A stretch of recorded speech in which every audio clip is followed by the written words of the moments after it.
It's the morning rush on Highway 85 south of Denver, where 55 is viewed by some as a recommendation. He's at 65, 81, 67. At those speeds, they're just coming and coming. But on this day, Trooper Gabriel Moulter isn't just clocking speed. Instead, searching for something else that's dangerous on Colorado roads. So I'll stop him, check with him, see if he does have his seatbelt on. Across the nation, nearly 92% of drivers buckle up. But a CDOT visual survey last year showed only 87% of Coloradans were wearing a seatbelt. A split-second decision. This is the last month of her life. That may have cost Christy Schultz's daughter, Sammy, her life. She was on her way home, and they missed the turn to our neighborhood.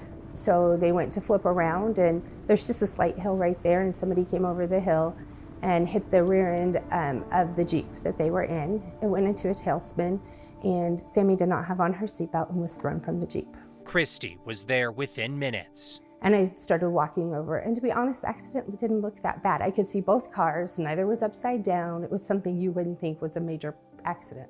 Then I saw my daughter's shoe in the middle of the road, and that's whenever I realized this is way more serious than I think.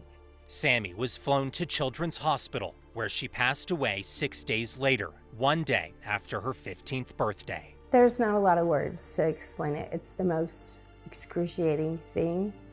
You kind of want to curl up and disappear. But Christy has instead done the opposite, sharing Sammy's story at schools and events across Colorado in an effort to increase seatbelt use. It's peer-to-peer interaction with them talking to their friends saying, this is why it's important, and them taking the challenge to say, I will not start my car until everybody has their seatbelt on. But some Coloradans are still not getting the message. A state survey showing only 67% of drivers in Pueblo County buckle up. Here on the Front Range, Weld and Jefferson counties also both lagging significantly behind the state average, sitting around 80% compliance. Hello. But Trooper Moulter's hands are tied. So where are you headed to today? Seatbelt use remains a secondary violation, meaning he has to have another reason to pull someone over first. I have had instances where I had clearly seen someone not wearing their safety belt, and there was nothing to stop them for, so they just kept on their way. It is frustrating because you want them to be safer.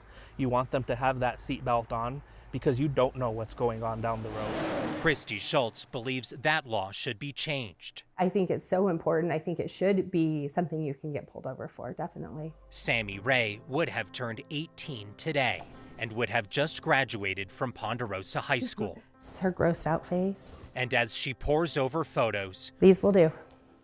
These will do.